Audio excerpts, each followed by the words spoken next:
Across the ancient world, structures stand that no modern engineer can fully explain. Not because we haven't tried, not because the technology doesn't exist, but because the more we study them, the more impossible they become. 7 sites, 7 mysteries, and after decades of research, science still has no answers. These are not legends passed down through mythology. These are real physical structures you can touch, measure, and stand beside today. And every time an expert tries to explain how they were built, the math simply doesn't work. What you're about to see will change how you think about the ancient world forever. For over 4,000 years, the Great Pyramid of Giza stood as the tallest man-made structure on Earth. But its height is not what keeps scientists awake at night. It is the precision.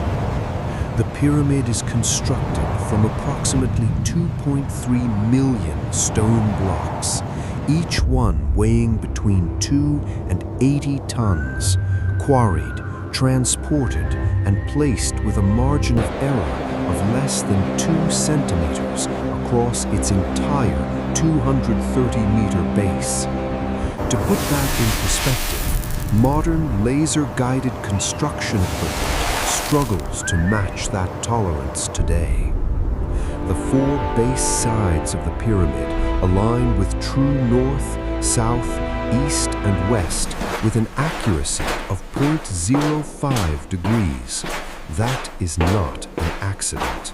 That is a level of astronomical precision that requires instruments we have no evidence ancient Egyptians possessed. Inside, the Grand Gallery rises at a perfect 26-degree angle for over 46 meters. The granite blocks forming the King's Chamber ceiling weigh up to 70 tons each and were somehow transported from a quarry 800 kilometers away. The sarcophagus inside the King's Chamber is wider than the passage leading to it. It was placed there before the chamber was sealed. It was never moved. Mainstream archaeology tells us this was built by 20,000 workers over 20 years using copper tools and wooden sledges. But when engineers run the numbers, those workers would have needed to place one perfectly fitted block every 2 seconds, every single day, for 2 decades straight. No one has ever explained how. High in the Bolivian Altiplano, at an altitude of nearly 4,000 meters above sea level, lie the ruins of Puma Punku. And nothing about this site makes sense. The blocks here are not simply large, they are machined, cut with a geometric precision that modern stonemasons openly admit they cannot replicate using hand tools. The H-shaped blocks, dozens of them scattered across the site, are identical, each one cut with the same internal angles, the same channel widths, the same tolerances, as if they came off a production line. The material is diorite, one of the hardest stones on Earth, harder than iron. The only tools capable of cutting diorite with this precision today are diamond-tipped industrial saws. The ancient people of Puma Punku had none of those. But that is not the end of the mystery. Drill holes bored perfectly into the stone, right-angle interior corners so sharp they appear machined, flat surfaces so smooth that light does not scatter across them unevenly. And then there is the question of transportation. The largest blocks at Puma Punku weigh over 130 tons. The nearest quarry is 10 kilometers away, across terrain with no river, no road, and no evidence of any transportation infrastructure. The site was destroyed at some point in its history, massive blocks thrown and scattered as if by a catastrophic force. Whatever happened here erased not just the structure, but almost every clue about who built it. To this day, no one agrees on when Puma Punku was constructed. Estimates range from 1,500 years ago to over 14,000 years. The dating itself is unsolved. In 1994, a Kurdish shepherd noticed something unusual protruding from a hilltop in southeastern Turkey. What archaeologists uncovered beneath the surface rewrote the entire history of human civilization. Göbekli Tepe is a complex of massive circular stone enclosures containing T-shaped limestone pillars, each one up to 6 meters tall and weighing up to 20 tons.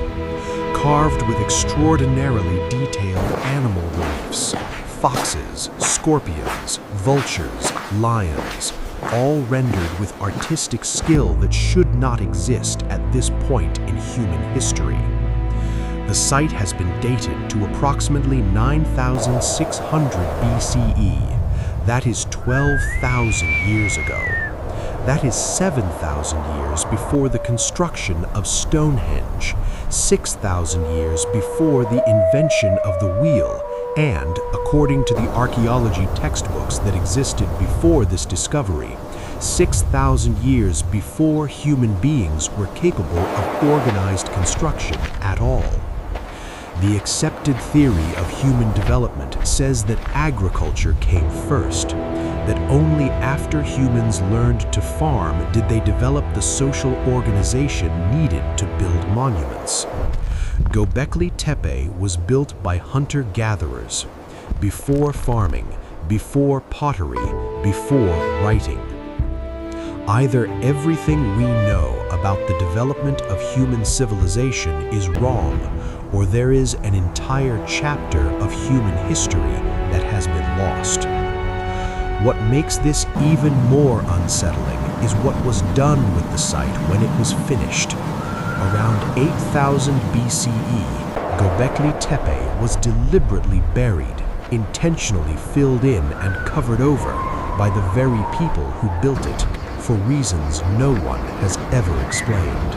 Above the ancient city of Cusco, high in the Andes Mountains of Peru, stands a fortress wall that has humbled every engineer who has ever studied it. Sacsayhuamán. 3 massive zigzagging wall tiers rising 18 meters high, built from limestone blocks so enormous that the largest weighs an estimated 360 tons. That is heavier than a fully loaded Boeing 747. But weight alone is not the mystery. The mystery is the fit. Each block at Sacsayhuamán is a different shape, irregular, polygonal. No 2 blocks are the same. And yet, every single block fits against every neighboring block on every face with absolute perfection. No mortar, no filler, no gap wide enough to slide a piece of paper through. The blocks interlock in 3 dimensions, each one fitted against as many as 12 neighbors simultaneously, from the front, the sides, above, and below. Each contact surface perfectly shaped to match its neighbor.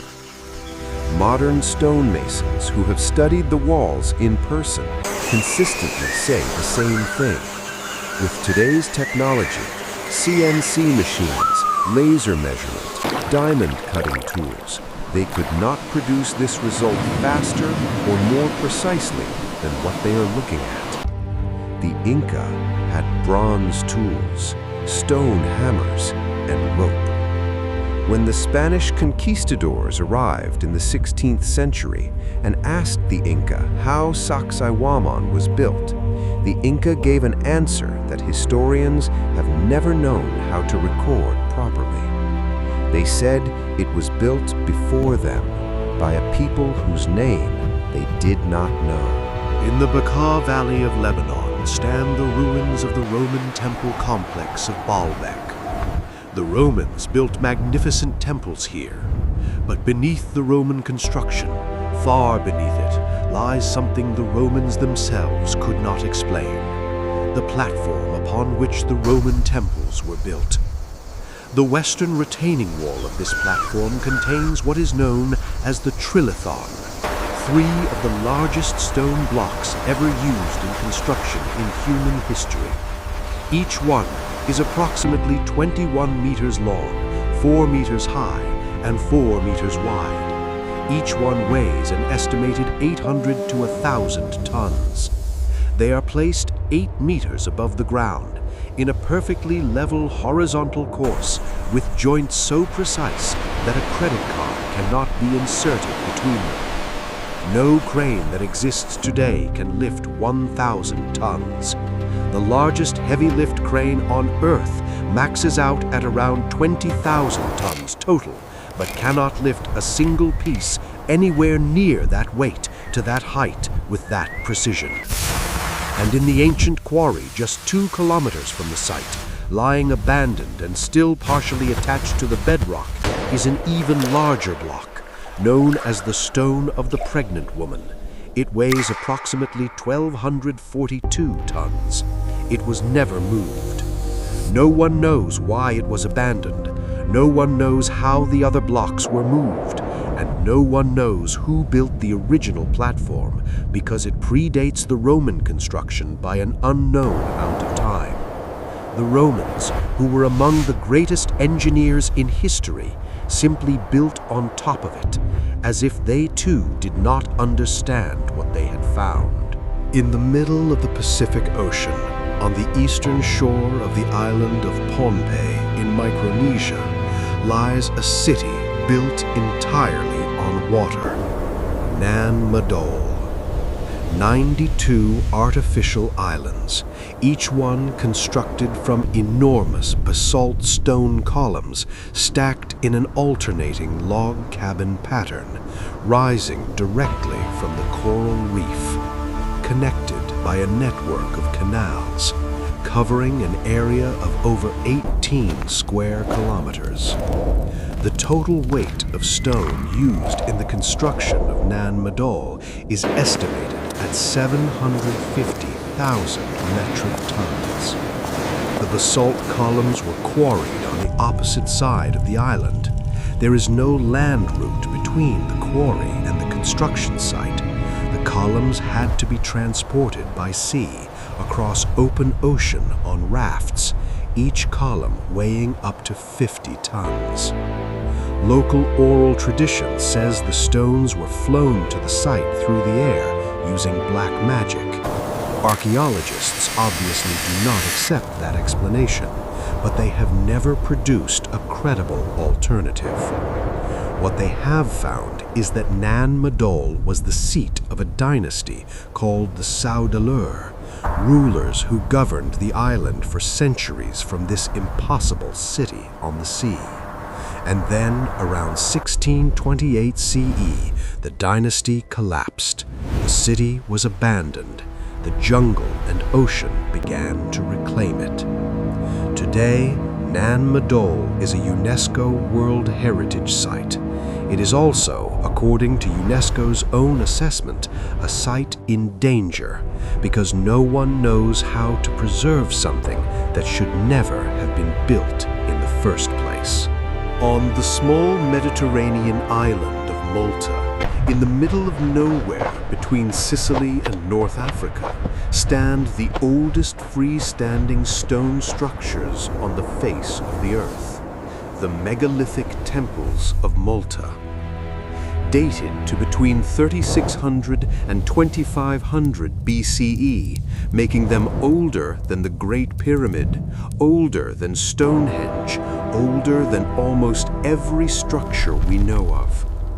Built by an island population that archaeology estimates at no more than a few thousand people, with no metal tools, with no draft animals, with no written language.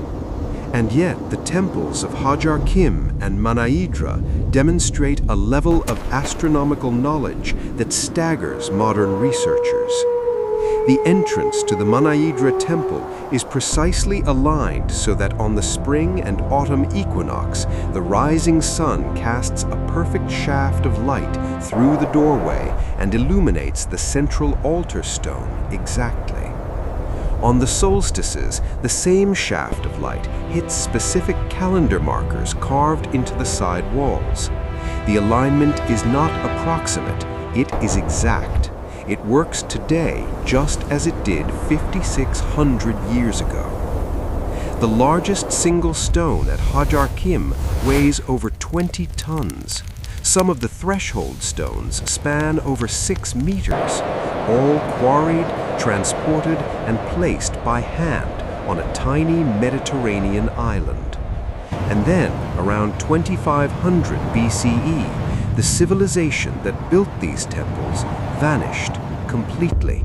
The temples were abandoned, the people disappeared from the archaeological record without explanation, without invasion, without natural disaster that we can identify. They simply ceased to exist. 7 structures, 7 civilizations, separated by thousands of miles and thousands of years. And yet every single one of them shares the same impossible signature. Precision that defies the tools available, scale that defies the logistics possible, and knowledge that defies the timeline of human development that every history book has ever taught. There are only 2 possibilities. Either the ancient world was far more advanced than we currently believe, and an entire chapter of human history has been erased, buried, or simply not yet found. Or there is an explanation for all of this that science has not yet discovered. Either way, history is wrong. The question is not whether these structures are mysterious. They are. The question is what we are willing to accept about where we really came from. Leave your theory in the comments below. Which of these 7 structures do you find most impossible to explain? And if questions like these keep you up at night, subscribe, because there are hundreds more where these came from. New discoveries every single week. The ancient world still has secrets, and we are just getting started.